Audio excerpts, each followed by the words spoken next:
national interest before the law. As Ian Kitanya now files, President William Ruto also raised concerns of a judicial overreach in the country. It is a conference that brought together key figures in the judiciary led by Chief Justice Martha Koome and those from other arms of government, including the executive, led by President William Ruto. It being less than 2 weeks after the High Court halted the Adani Ketraco $95 billion deal, just weeks after the Adani JKL lease was put on hold, President William Ruto and his newly appointed DEP Kithure Kindiki, in what looked like condemning the judiciary, cast aspersions on what should be prioritized in such crucial cases between national and public or social interests. There is public interest, which sometimes is about maybe what the social media has said. What the social media has said, is it public interest? There must be a balance. And then there is national interest. These are propositions that we need to think about. I have had to ask myself whether the highest interest is the public interest or there is a higher interest called the national interest.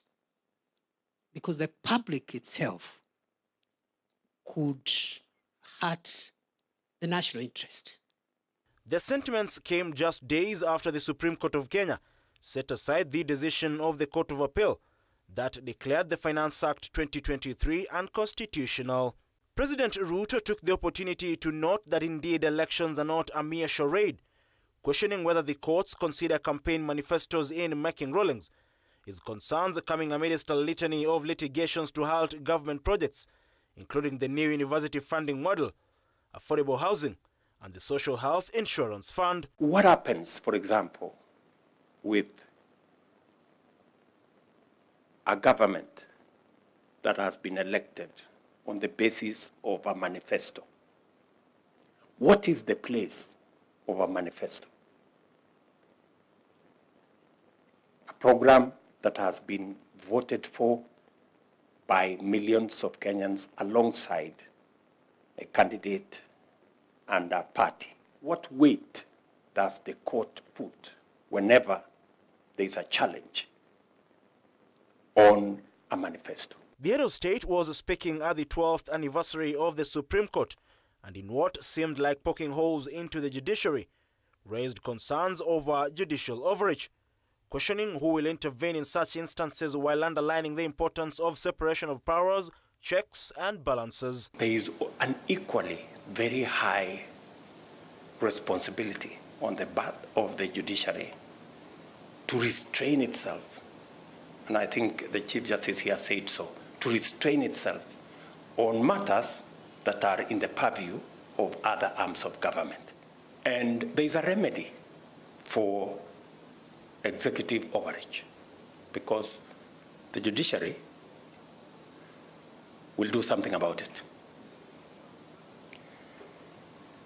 But what happens when we have judicial overreach and judicial interference? Who will help us to resolve it?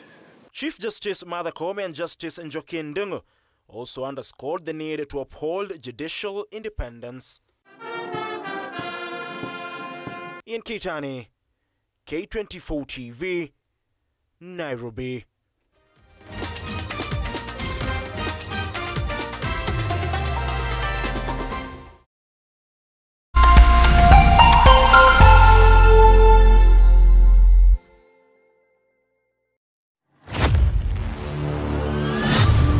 Get ready for the thrill of a lifetime.